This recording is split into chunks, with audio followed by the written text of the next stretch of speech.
What's going on, guys? Welcome to another episode of Progress Always, where we're here to build the fittest leaders through integrity, courage, and ownership. And I've got my man, Aaron Morrison, the mindset mechanic.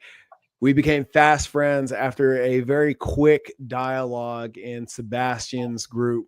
And your story was so compelling. It warranted revisiting that conversation on the mic for all to hear. So I really, really appreciate you making the time and the speed of implementation, as you just said. We literally met this week, and here we are having this conversation. So, dude, Aaron, I really appreciate you, man. Thanks for being here. Thanks for the opportunity, man. My mission and purpose is to raise the baseline of the human experience because needless suffering and wasted potential is a tragedy. So I appreciate the opportunity to share some information and hopefully some value with your audience. Yeah, man. The transformation, the evolution from the roof leak guy, as I remember our brief introduction, to the coach that you've become was a byproduct of this season of your life that you refer to as the dark night of the soul. So let's start from near the beginning, but really the impetus of your evolution from blue collar, becoming a master of trade, to what you do now. So we'll just start at the beginning and kind of fast forward through the first 20 years, right? So I started out my career in the construction industry, and I worked for a roofing company for 12 and a half years. And I rose to the top of that organization, basically second from the top. And I was responsible for 100 men in my division and about 10 million per year in projects revenue. And I mentioned that simply to illustrate my history in leadership. I've been doing this a long time.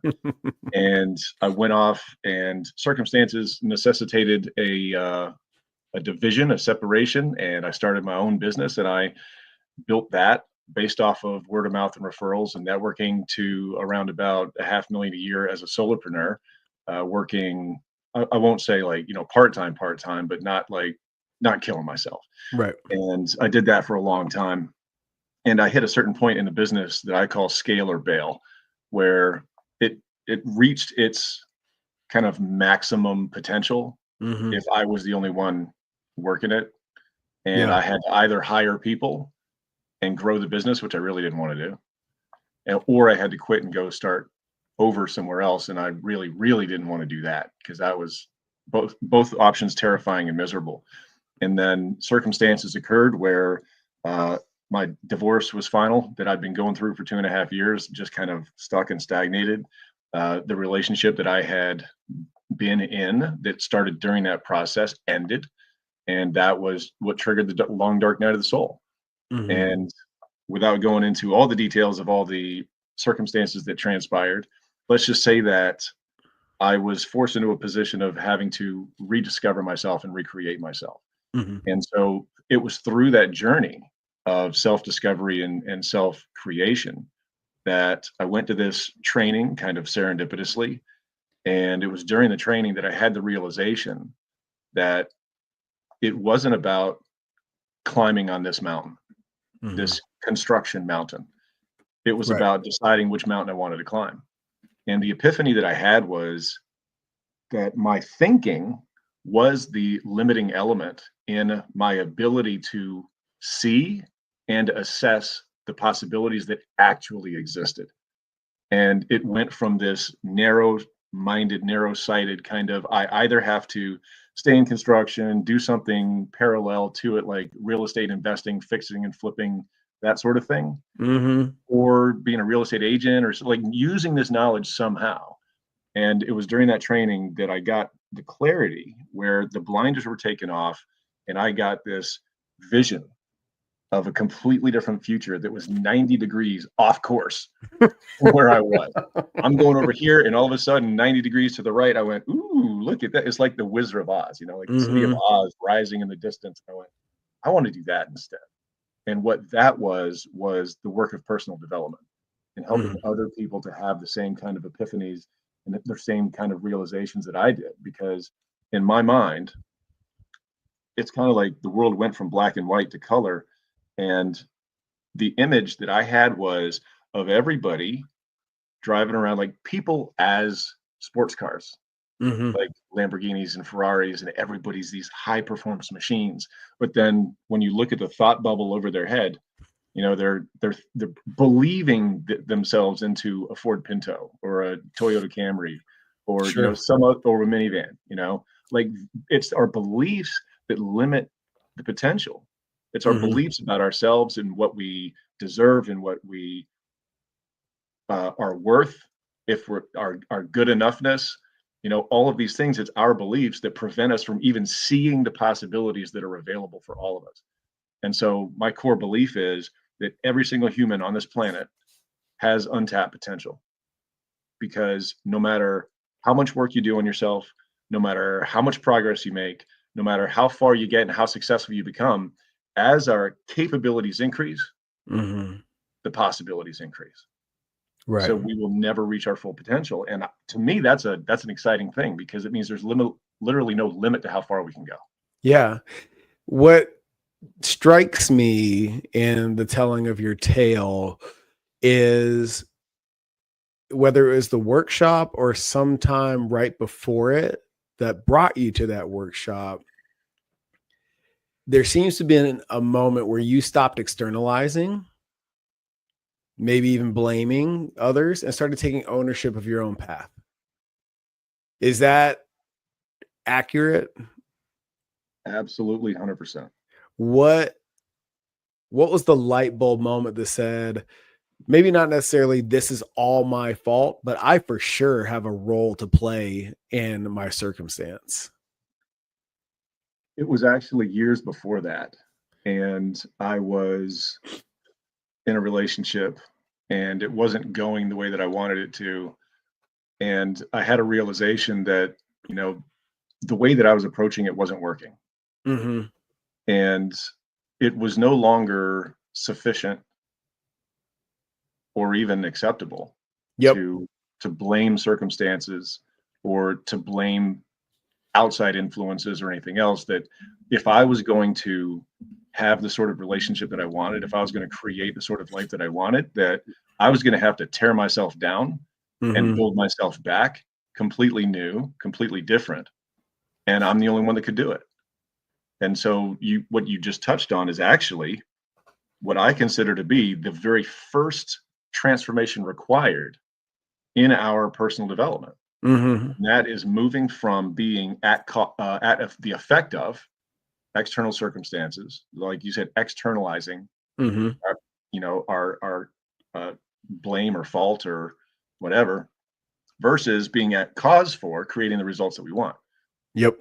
And a lot of people, they're like, yeah, but I've got all these circumstances in my life that I'm not in control of, that, I'm actually the victim of this, Mhm. and it might be true, right? We're not necessarily at fault for our circumstances. We're not to blame, Right. but the reality is it doesn't matter, because these are Mhm. the circumstances. It doesn't really matter how we got here. What Yep. matters is that we are the ones who are ultimately responsible for creating the outcomes and the results that we want. Yes. And if we don't take responsibility for it, and that's not blame, it's not finger pointing, it's not fault. If we Mhm. don't accept the responsibility for changing our circumstances, then we're just waiting for something else to happen. Mhm. And we'll be waiting forever and we'll never have what we want. Yeah. And that's just sad. So you did you have as you're moving through this dark night of the soul, it's not like you decide that you're going to move this personal growth and development route and abandon uh, the the blue collar life, uh, regardless of how high on the leadership chain you climb. That transition, the success that is born of that transition isn't overnight. So what was what did you implement that helped you stay the course in that transition? Because as you know, whether it's you're improving your fitness or you're shifting gears in your career or whatever, we have a very natural tendency. It is only human to revert back to what is comfortable and or familiar, regardless of whether it's good for you or not. It's why we stay in toxic relationships. It's why we hang on to jobs that we absolutely hate. It's why we show up less than our highest and best self to make our circles of influence comfortable with our existence. You know, it's very much a defense mechanism for the ego. What did you put in place to help you move through that in this transition? Discipline. Born of learning the lesson and getting burned. Okay. So tell me more. So my evolution from where I was when I began recreating myself to where I am now. Mm-hmm. Okay. So I was separated from my ex, and I was working on myself because obviously I could tell it wasn't working out. Yeah. And I read this book called The Way of the Superior Man by David Data. And I highly recommend everyone read it, men and women alike. Mm-hmm. But I read this book and it showed me a completely different path and a completely different way of being. And so I started remolding and recreating myself into this image, right? Based on my best understanding. Well, that relationship was already beyond the point of salvaging. Okay. And so it ended. And the next relationship that I got into, I was embodying the principles that I had read and learned from this book. And so it was a completely different version of me that, she met. And at some point during that relationship, I slid back into complacency and I stopped being that guy, that superior man. And I started sliding back into, lower level, lower vibrational energy and being, I mean, that just to put it completely bluntly, acting like a little beta bitch. You can say it. Okay, good. That's it, man. Acting like a little beta bitch. All right. I'm not afraid to say it. But here's the question, because you're talking to a guy that grew up in a military family, and I didn't realize until right about the time I took off on my own and graduate, and we were on our last duty assignment in high school in Maryland. I was like, oh shit, I get to reinvent myself every couple of years. And I had picked up on this in middle school. I can be a new version of Michael if I completely blow it. If I'm the outcast, the black sheep, like just completely screw the pooch while we're here, wherever we are, I know that there's an end date and I get to do something new. Yeah. And be a different version of me. And what strikes me about that is I had a hard lesson to learn when I left the military and settled here in Arizona. And then my evolution happened in real time in front of everybody. It did not dawn on me until this later stage in my life that, oh, that thing that I benefited tremendously from, I got to start over brand new, leave all the mistakes at the last place, at the last address, and bring all the lessons learned into this new version of me.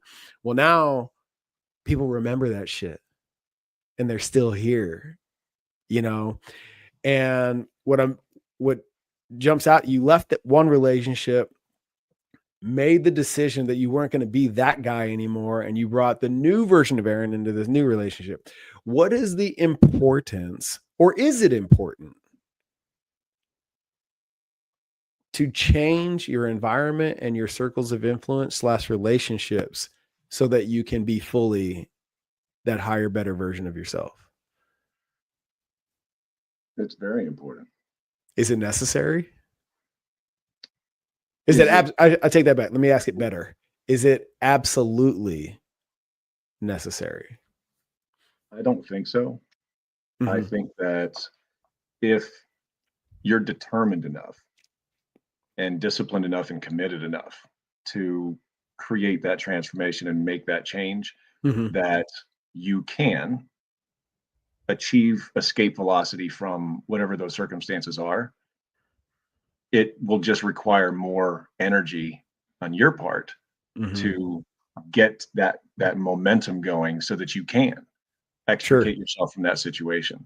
And Mm-hmm. so I did want to circle back to clarify something, which Yeah. is that I made the decision Mm-hmm. that I was not going to be that guy years before that relationship ended.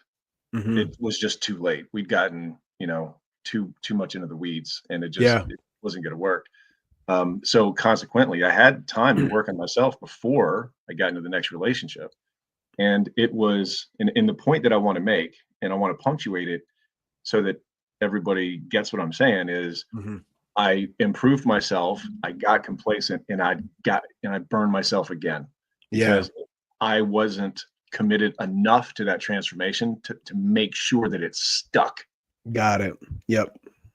Mm-hmm. And um and I, fast forward, right? Mm-hmm. Left the beta bitch behind, Yep. and as a result of that and the decisions that I made and the lessons that I learned when I got into the next relationship, Mm-hmm. when I told her about my past and I was Yeah. completely honest and upfront about it, she Mm-hmm. just could not possibly conceive of me showing up in that way. She's like, I just can't. I literally cannot see it. I cannot That's imagine it because that's not the I man she never was even put it in experiencing. place. Yeah. So, Yeah.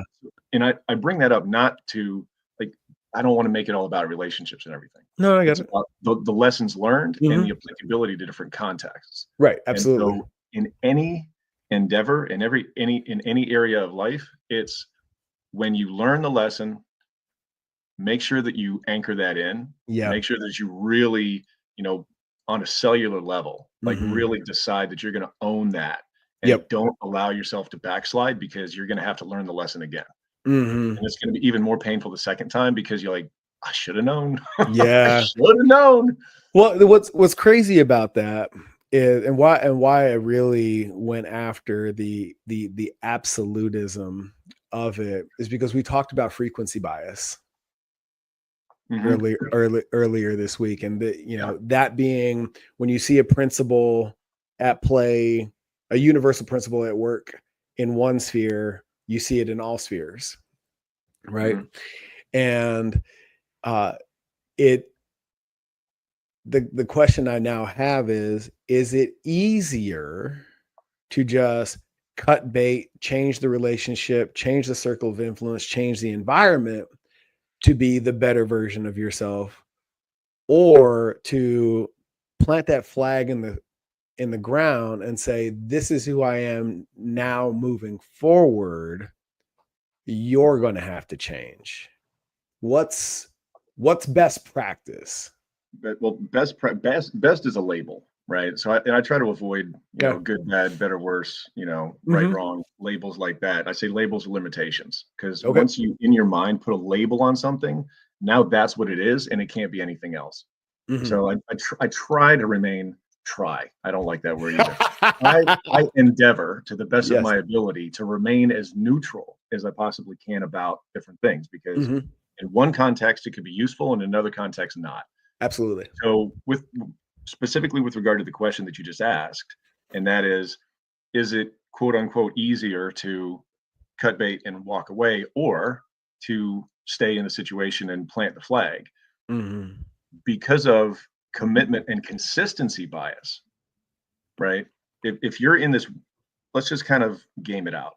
If Mm-hmm. you're situation A, where you say this situation, these circumstances are not serving me, this relationship isn't serving me, my circle is lower vibrational, lower consciousness. They're interested in things I'm not interested anymore. Like I Mm-hmm. don't want to play that game, right? So I don't want to go clubbing and going out to the bars and drinking all the time. Like I want to, I want to play some board games and share, break bread and Mm-hmm. fellowship and have these, have higher level conversations and which celebrities doing what, stuff like that. Right. Mm-hmm. And because if you are the one in that group, in that entire environment, in that ecosystem, if you are the one thing that doesn't want to play in that sandbox anymore, Right.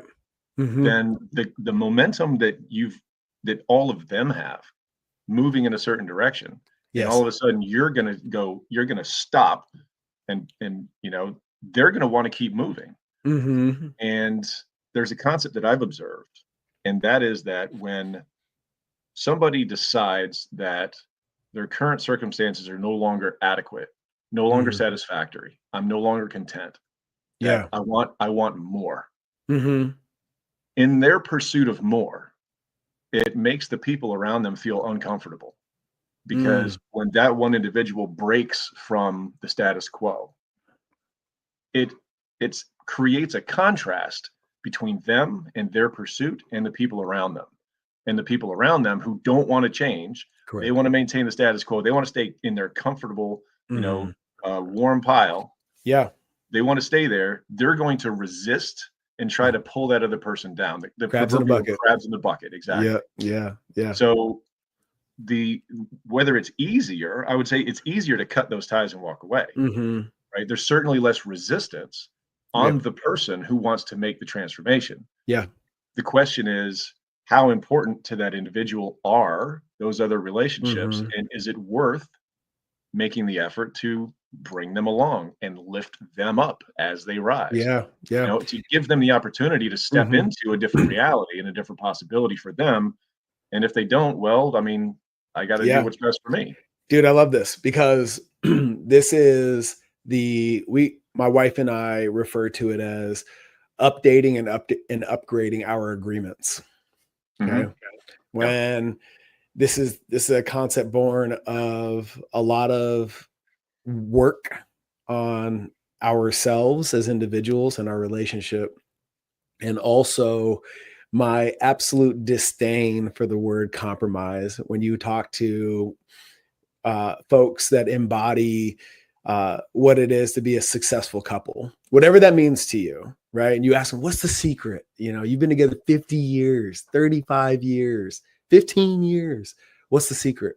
And the lay down answer is compromise, right? We've all heard it, and what's come to me is because the way we use it in the Western lexicon would imply that we both lost something when we compromise, right? Would you agree? That certainly is the connotation, yes. Okay.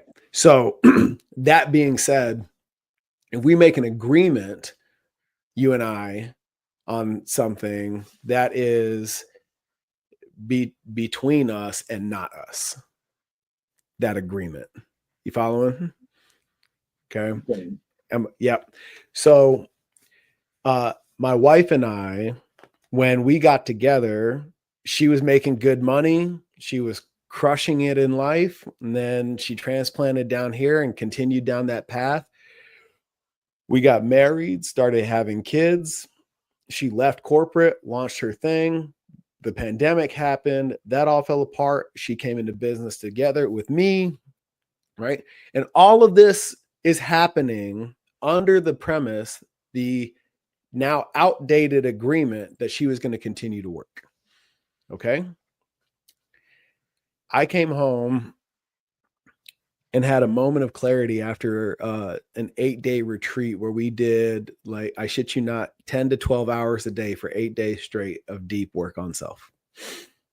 And I had this moment of clarity where it had become beyond obvious and like nothing like earth shattering in terms of the friction in our relationship, but I could feel that it was there and neither of us were calling it out. And we were sitting down, her and I said, hey, and we're getting ready to transition the gym and all that good stuff. And like, what if you were just mom in this next chapter of life and just waterworks? And her immediate response to me was, I didn't know that option was available because we were just silently operating in this outdated agreement. And when we decided as a couple to update and upgrade our agreement where she would take care of the kids. I'd make it happen out there in the world. Our lives not only got simpler, but our relationship enhanced, right? But what that requires is the willingness on both parties to play the same game, right? That conversation was so clunky. Like, it did not come out anything close to as smooth as I just described it. I didn't have the words. Wasn't able to accurately articulate what I was really getting at, but she was willing to let me fumble through it and do that exercise with me. And we do this all the time, right? Like, I preface things. I'm like, look, I don't have the words, so I'm just going to go and we're going to figure this out. And she's like, cool. Because the table we've set, the assumption that we make is that no matter how challenging the conversation is, the foundation of the whole thing is love and respect, right? So under that assumption, it allows us to do this dance together. And if you have a partner, a friend, whoever in your inner circle that is willing to do that dance with you, that is a circumstance where the value of the relationship allows you to plant that flag and step into that higher, more evolved version of yourself. Because it's not necessarily about them growing at the same rate as you, but more so about their willingness to grow at all. Does that make sense? You brought up several things. The first thing is I watched a video recently where Simon Sinek was speaking, who's a well-known leadership thought leader.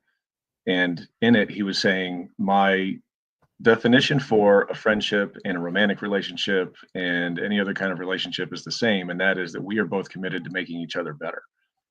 And when you first started talking, the thing that popped immediately into my head was, what is required for a relationship when you move through agreements that will necessarily have to change over time, because the only constant is change. Like you cannot stay the same. Right. So agreements will have to change because you're not going to be the same people in 5 years that you are today. And for a couple to be successful, I would say there's really two important elements that need to be present. And that is a commitment to making each other better and continuing to grow together, and having the ability to communicate effectively. And let me be more specific about what I mean by that. Sure. And so what you said was, the way that I say it is, when you were having this conversation with your wife about shifting the agreement and what if you were just mom, that is what I call communicating about the emotion and not from the emotion. Okay. And that's an important distinction to make, because what a lot of people do, and I literally had a conversation with a client earlier today about this very thing, is, they do a behavior, and then you make the behavior mean something about you. So, for example, they have this thing that they want to do. Yep. And the thing that they're doing, I feel, is disrespectful of my needs. And so they don't care about me. And so I get reactive to that. And then, so I have a certain level of emotional intensity that now is triggering them because of their past trauma. And so we're just basically reacting to each other's reactiveness and not even really communicating about what the heck is going on in the first place. Right. And so having the ability to take a step back from whatever they're feeling in the moment, and be able to describe what they're feeling without actually expressing the emotion necessarily, right? You can say, you know what? I'm really angry right now. Okay. Because you just did this thing, and what I made it mean is this: the story that I told is that you don't care about me. You're being disrespectful to me. Whatever that is, right? That's how I interpreted the action. That wasn't necessarily your intention. Right. But that's how I interpreted it. And that's the story that I told. And now this is the feeling that I have, and that opens up the conversation. So now you're you're having a conversation from a more meta level where Yeah. you're both being the observers of your thoughts and your feelings and being able to describe and communicate that Right. without being in it and participating in the emotional drama inside the physical body. And you're taking a step back and you're just observing Yep. and relaying and in committing to being non-judgmental, right? We want to Yes. remain as neutral as we possibly can and not impart any unintended meaning. Right. And so there's a belief that I have, and it is that the meaning of communication is the response that you get. So Oh yeah. it isn't what you thought you said Yeah. or meant to say, right? It doesn't matter what the intent of the communication was. What really matters is how was it received. And so as effective communicators, it is incumbent upon us to accept the responsibility to not only communicate as accurately as we can about what's going on internally over here, but also to deliver the message in as as close as possible to the way that they need to hear it Yes. in order to elicit the desired response. Yeah. So we also have to consider the filters and the perspective of the listener, Yep. right? And sometimes that requires some additional acknowledgement on our part. I feel that is an extremely high level tactic of communication. And pot calling the kettle black. And having done this dance, I'm recounting so many times where that level of comprehension of communication was necessary for the outcome that I desired. And my ego said, why the fuck do I need to change? Why won't you just do what I told you to do? And what we teach is, if you effective communication, quite simply, is message intended is message received. Emphasis on the received part. Anything short of that is awful communication. So, and others, depending on the community that you're bridging, would say that's also indicative of code switching, right? Are you familiar with that term? I think I'm not sure about exactly the context you mean, but I've heard the term before. Yeah, black people talking white and so on and so forth. Yes, AABE and all that. Yeah, yeah. So how do we make it okay for the communicator to shift the language as necessary to make sure that the message intended is the message received, and not perceive that to be a compromise of their integrity to make that happen, to interpret that shift in any way other than what is absolutely necessary to get the message across? My answer to that would be, what do we need to do is we need to shift our focus from the process to the outcome. And that the most important metric should be, are we achieving the desired result? And not judging how we got there. Because if, for example, right, to use your example of code switching, Yeah. well, there's going to be a certain style of language that is going to connect more with certain individuals based on their experiences and backgrounds, that if you delivered the message in a different style, they would not receive it. They would reject it. And so if the objective is to, to help them out or to give them the support that they need or to achieve whatever your desired outcome is, well, then the whichever style of language we use should be the one that's most likely to achieve that outcome. I know that. Yeah, You're not gonna get any pushback from me. I just, I mean, it's focused on the outcome. But that's also my philosophy, right? Yeah. Is when I teach my clients a very simple framework that that we use in trying to achieve our results, right? It's you take an action, you observe the result, and then you adapt the behavior. Okay. then you take the next action, right? Mhm. And we're not judging it in the meantime, either ourselves for the result or the Yep. process itself, the behavior, because the behavior is just a behavior. Whether Mhm. it's useful or not useful, we have to try it out and see, Yeah.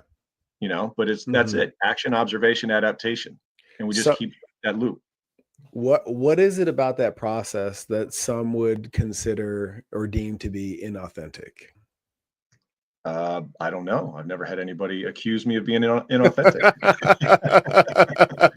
I mean, I would say that maybe the biggest challenge in that process is Mhm. that people have a tendency to judge themselves and beat themselves up and punish themselves when they get it quote unquote wrong, which is why try to stay away from good, bad, right, wrong, better, worse type language, because once you label it as, ooh, that was wrong, that was bad, then what that does is it creates an associated emotion in the body that Mhm. we have been indoctrinated into.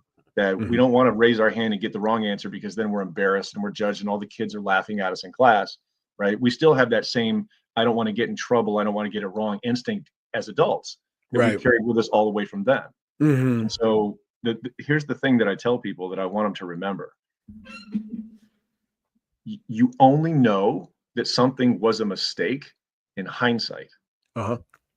You have to observe with 2020 hindsight Mhm. the result of the behavior to determine whether it was what you wanted or what you didn't want, Mhm. right? And when we talk about the full range of possibilities that are available, and we have a very specific target that we want to hit, right? That is the bullseye in the middle of the target, and literally everything else is not the bullseye. We have Mhm. the target and then everything else which is not the target.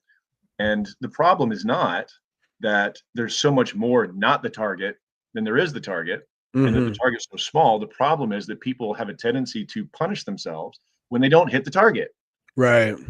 you know? And so Mhm.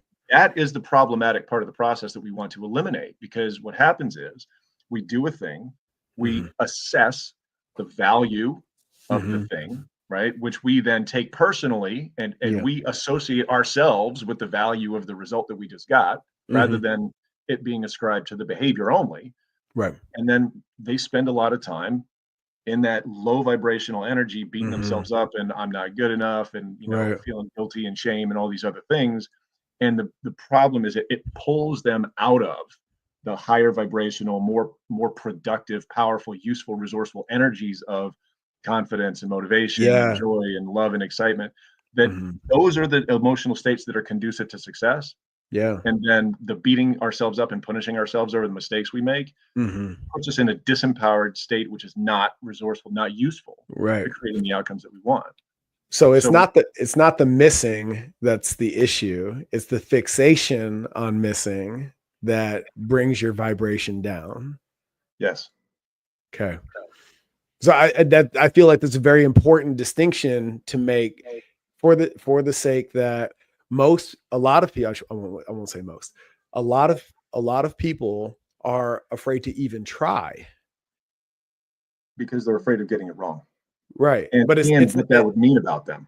But it's not the getting it wrong part. It's not the missing the target that's the Mm-mm, issue. It's the no. fixation on missing that's going to keep you off track. And the association that they've made with what it means. Okay. So it isn't the missing that's the problem. Mhm. It's the missing means I'm not good enough. And now I feel not good enough. That's the Mhm. problem. And so ultimately what it is the real problem is the unconscious program of not good enough that prevents people from getting into action because they're afraid of missing, because Mhm. then it means they're not good enough.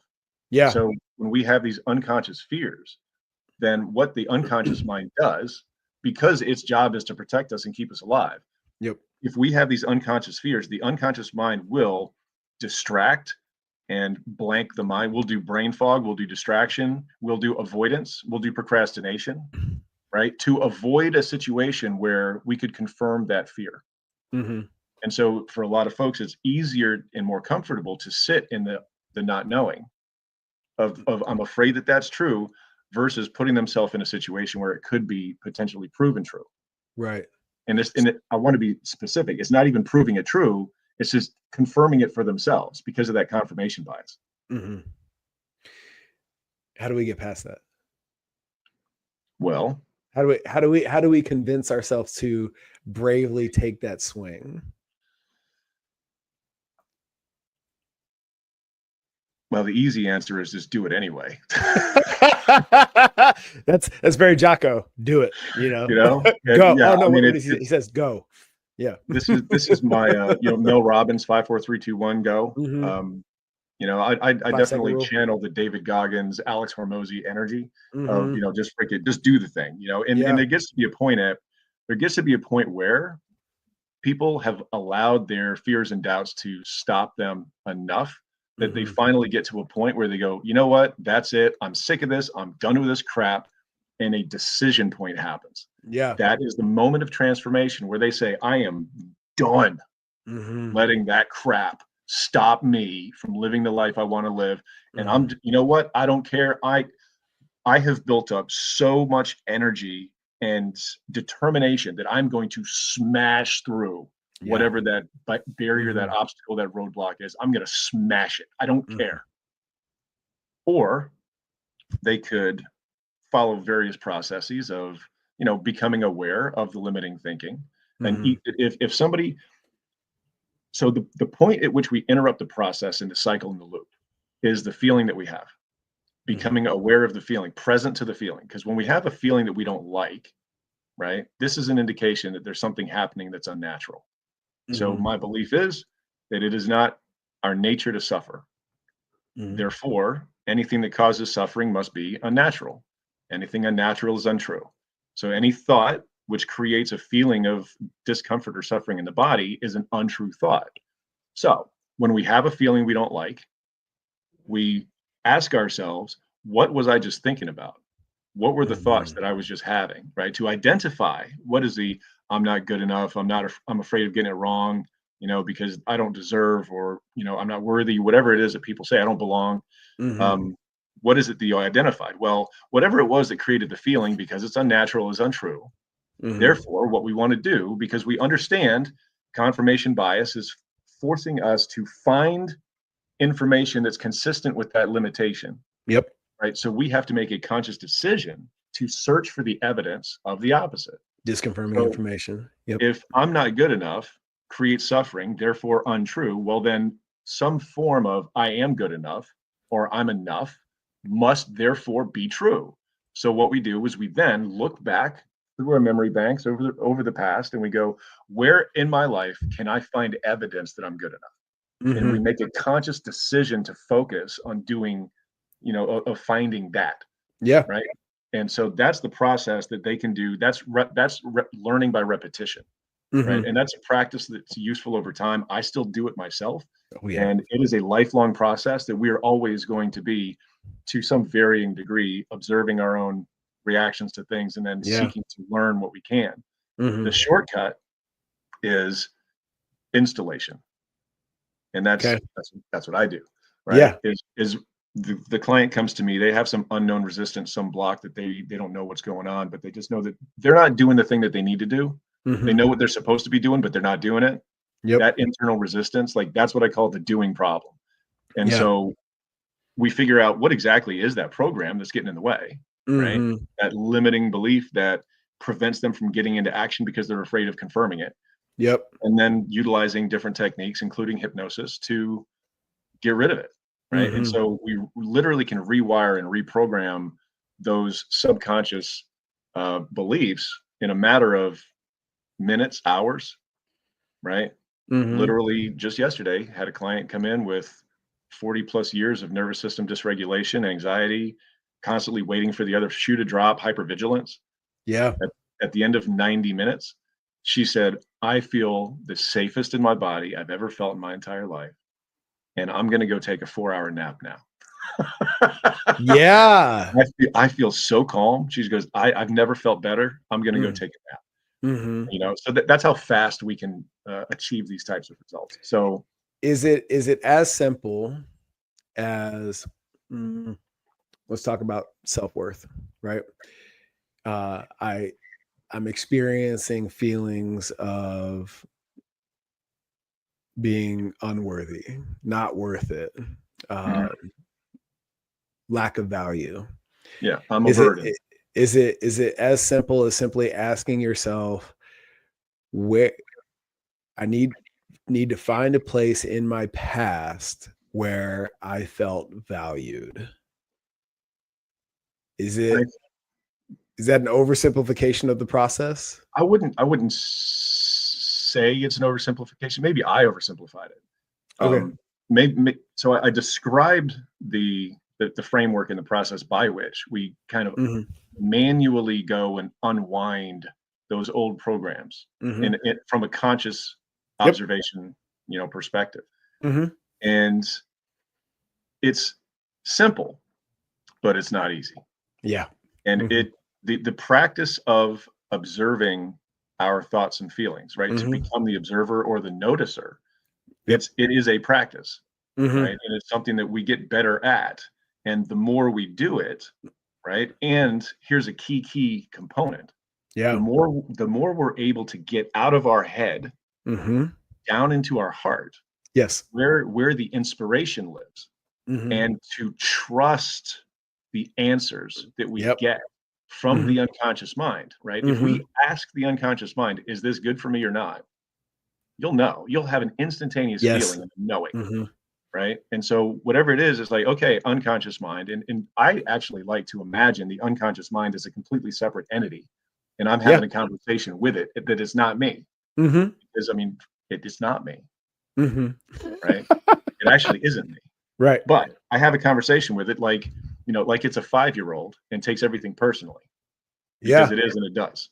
And so Mhm. I say, okay, unconscious mind, and I address it directly just like that.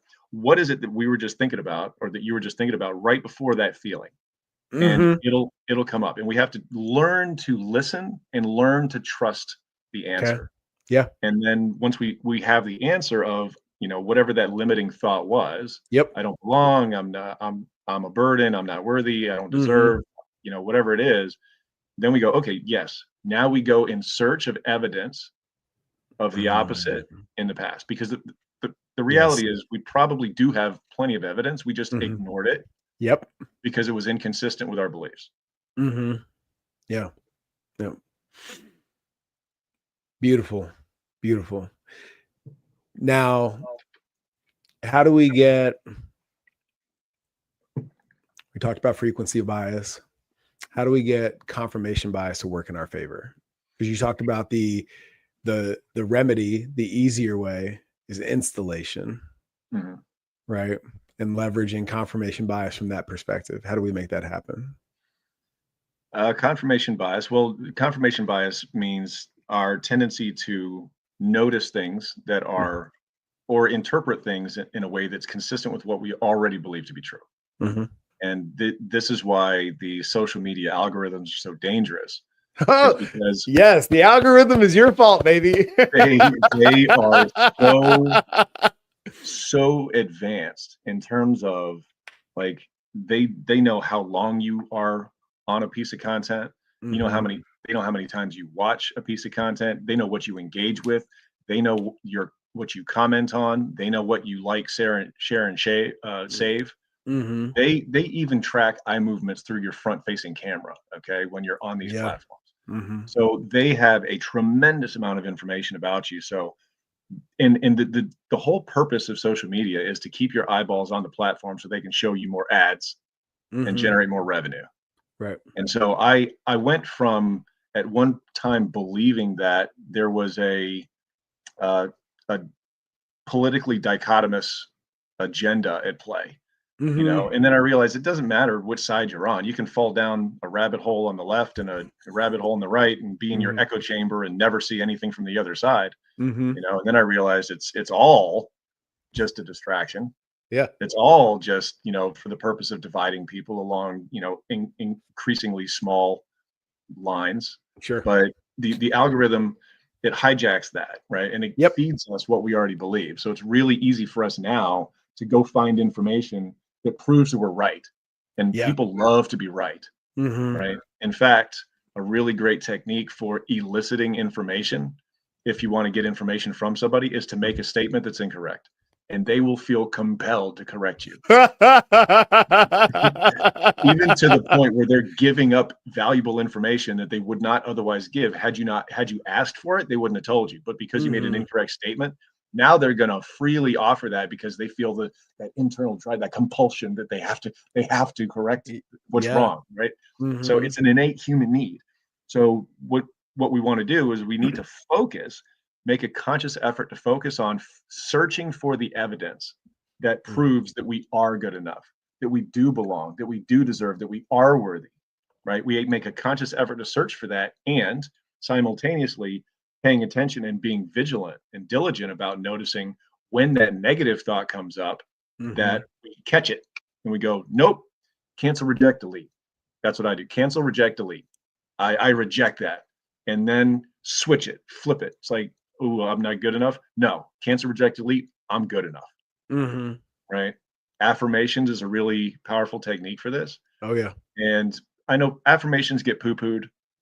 And, you know, I say, look, leverage every technique that you possibly can, because when you stack all of these things on top of each other, it gets exponentially easier. And the way that I recommend people utilize affirmations is to create a I am statement, because I am, most powerful words in the English language. I am. Whatever comes after that, that's the reality that you create. Yep. Tony Robbins says the most powerful force in the universe is our desire to remain consistent with who we believe ourselves to be. Our internal self-concept and identity is the thing that our unconscious mind will do everything in its power to be consistent with. And if that's I'm not good enough, I don't belong, well, guess what? That's what's going to show up. Yep. So when it pops up, we go, nope, that's it. It's the opposite that's true. And we utilize these affirmations using I am statements stated as if now, not like I can express myself. No, I am fully expressed.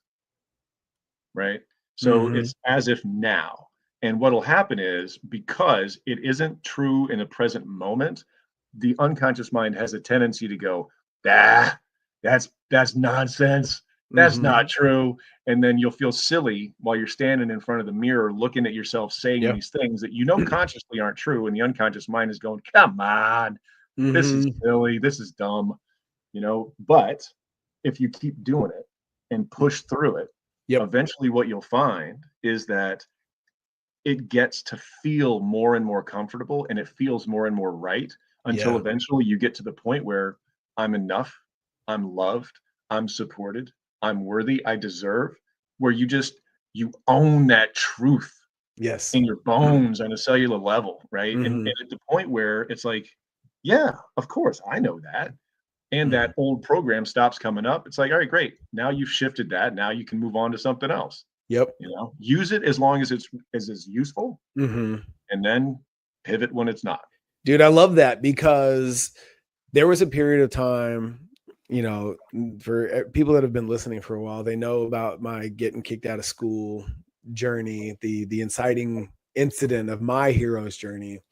And as I was being introduced to my conscious personal growth and development journey, affirmations got put in front of me for the first time.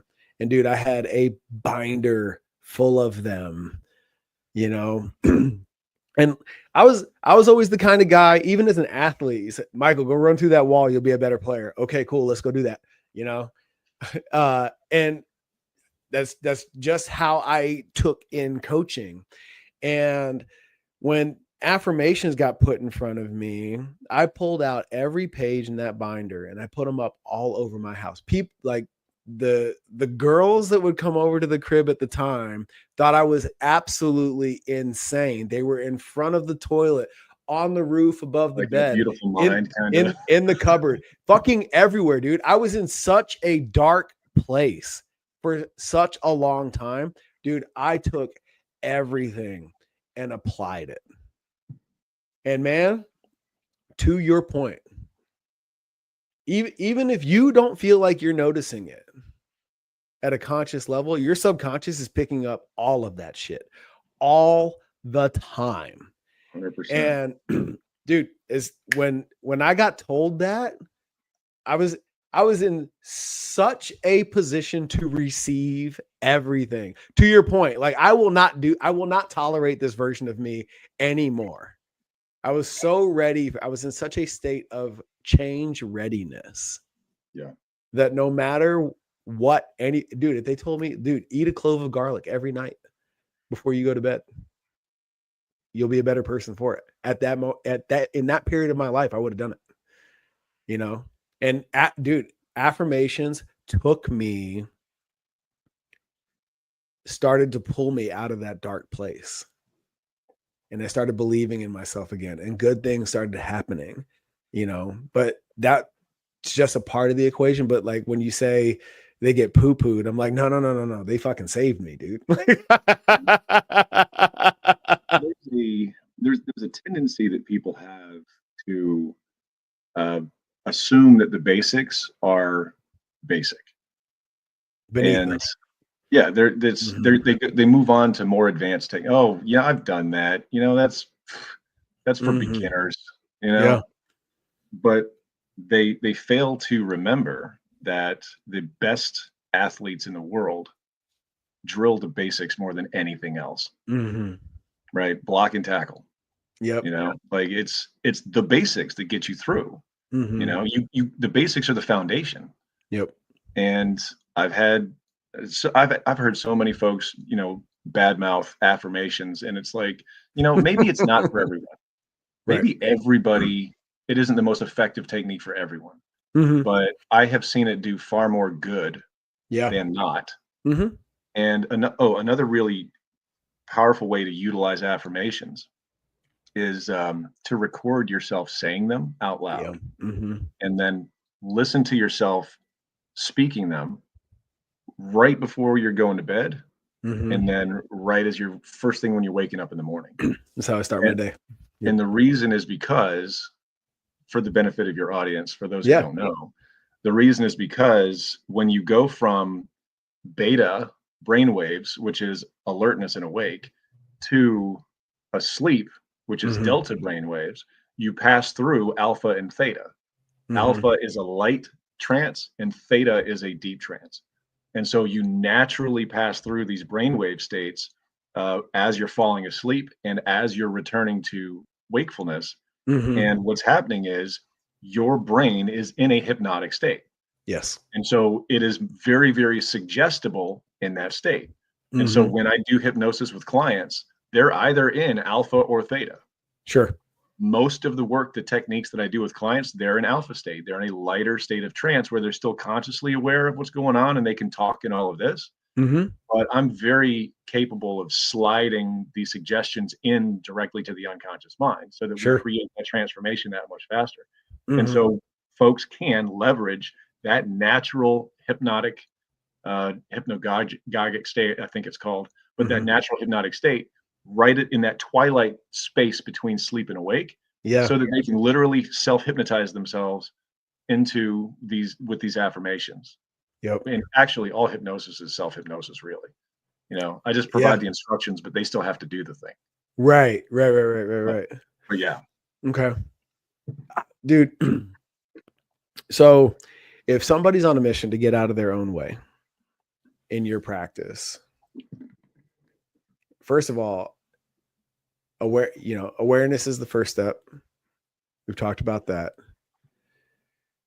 Once you're aware that you're in your own way, what's the next step to overcoming you? Like, fuck, now I own it. It's me. Got it. I'm here. I'm listening. I'm paying attention now. What do I do with that? Well, the first question I would ask you is that a problem for you? Because if it's not a big enough problem, you're not going to change. Right. It has to, the realization is one thing, right? The acknowledgement is one thing, but people spend years in the acknowledgement phase, realizing that there's a problem, but it's not a bad enough problem. They're willing to do anything about it. And so the first thing is that a problem for you? Okay. And are you committed to resolving it? Do you want to actually create the transformation? Because if the answer is no, it's like, all right, well, I'm ready when you're ready. So there has to be a certain level of commitment to doing the thing. And in fact, when I talk to clients, I'm like, if you're not a 10 out of 10 committed, then I'm not wasting your time, my time and your money, because nothing's going to work. Like, you have to be fully committed to the I will walk you through it. I will guide you. I'll support you. I will take a stand for you, and I will fight. Yeah. And if you're not 100% committed, then I can't help. So that there has to be the level of commitment there first, and the willingness to do the work, whatever that is. And so at the point where their current situation becomes sufficiently uncomfortable that they're willing to overcome whatever is in between where they're at and where they want to go. Yep. That is the point at which the teacher will appear and they're actually ready for the work. They're ready to do the process. So dude, I'm going to evaluate that first. Yeah. Okay. I love that. Where that's a great place to cap it today, man. I'm so grateful for you. Thanks for making this happen, brother. Where can the audience find Aaron, learn from Aaron, and connect with you?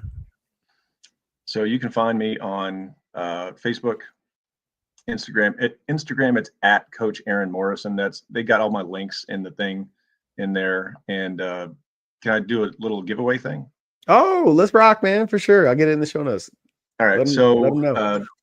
So we talked a little bit before about burnout and overwhelm and stress and all of these unproductive thought patterns it's a lot of different labels that people put on it, but ultimately it's the unconscious mind programming that's causing the problem, and it manifests as anxiety and stress. And I did a Google Trends search the other day, and I pulled up anxiety, stress, and depression, and the three lines, they map like right on top of each other. Oh my gosh. Identical. Yeah, go to my Facebook. It literally, I posted the image up there. It's like, look at this. Is this not crazy? So for the folks who like the number one skill that someone can have is the ability to effectively emotionally self-regulate. Right. So the way that Hormozy says it, he says, the ability to remain in a good mood when there's in the absence of things to be in a good mood about. Right. So how do we keep our energy up here when circumstances are down here? How do we remain non-reactive, and how do we avoid getting yanked and pulled around by external circumstances and not in control of our internal emotional state? Well, I've created a technique to do exactly that, and it's called the 2-minute reset. And you can find it at www.easyanxietyhack.com. And it's just go check it out.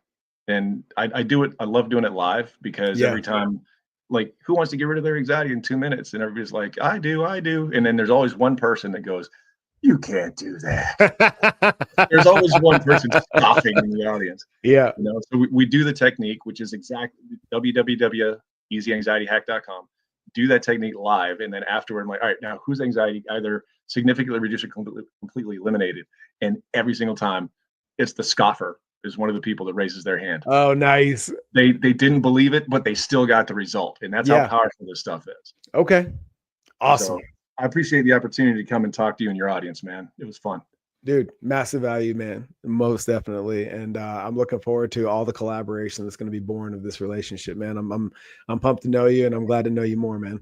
For everybody out there listening, remember, go check out CoachDurs.com and join us in the Next Level Village, where we can build the fittest leaders together through integrity, courage, and ownership. Until next time, progress always.